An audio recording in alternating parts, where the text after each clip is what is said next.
My crazy mom, she's dead.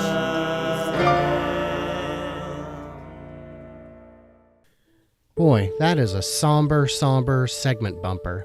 I don't like it. When I ordered it, I actually was unclear about what I wanted.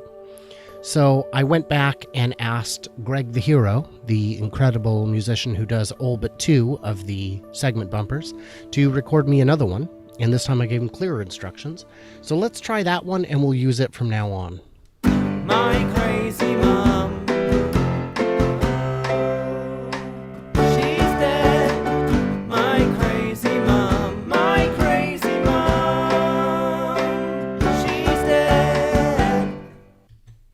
That's better. Oh my gosh, so much more upbeat. I'm not sad. She had a full life. She lived life on her terms. Good for her, good for her. That doesn't mean, however, she wasn't crazy. She was crazy. When I was a kid, I always wanted a dog. My older siblings had pets.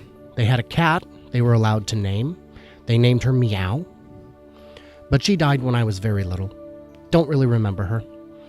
They had a chicken for some unimaginable reason. It was an indoor chicken.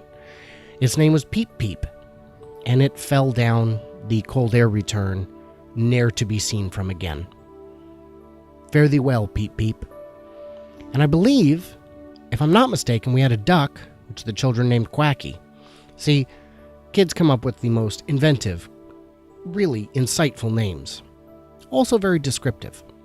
I wanted a dog, though. The older kids were out of the house much before me, and a dog just seemed like the right thing to do. My kids wanted a dog. They loved the idea, and now that we've got dogs, they love the dogs. So my mom did what any good mom would do. She waited until a friend of hers had a sick, old, dying dog who didn't want it anymore and said, yeah, okay, I'll take it. I don't know what possessed her.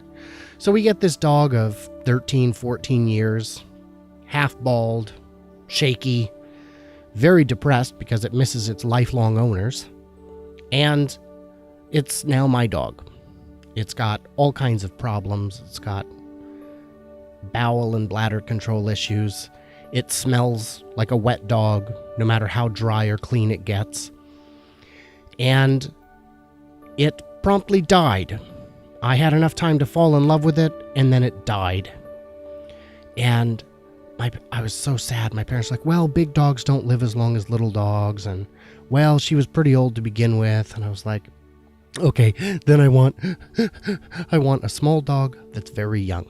Like, you know what? Why don't we just wait a little bit for emotions to calm down, which is code for you're not getting a dog. And that's fine. That's fine. They still had 20 pounds of attaboy left, maybe 50, I don't remember. So they started feeding it to the raccoons, and they kept doing that forever. They fed the raccoons, which is a good way to keep the trash pandas coming around. They never caused any problems, though. Very cute, handsome little burglars. One time this dog started bleeding profusely. I didn't know what was going on. I was freaking out, properly freaking out. Mom, come look, the dog's bleeding. Oh no, where? I said, well, it looks like she's trying to pee, but she's just bleeding. Turns out this was quite a teachable moment for a young child to learn about one aspect of the birds and bees called menstruation. So my mom did what I would probably do in the same situation and said, she's fine, it's nothing, just look away. Pretty traumatic. Traumatized a bit. That's just one of, I'm sure, countless stories about my crazy mom.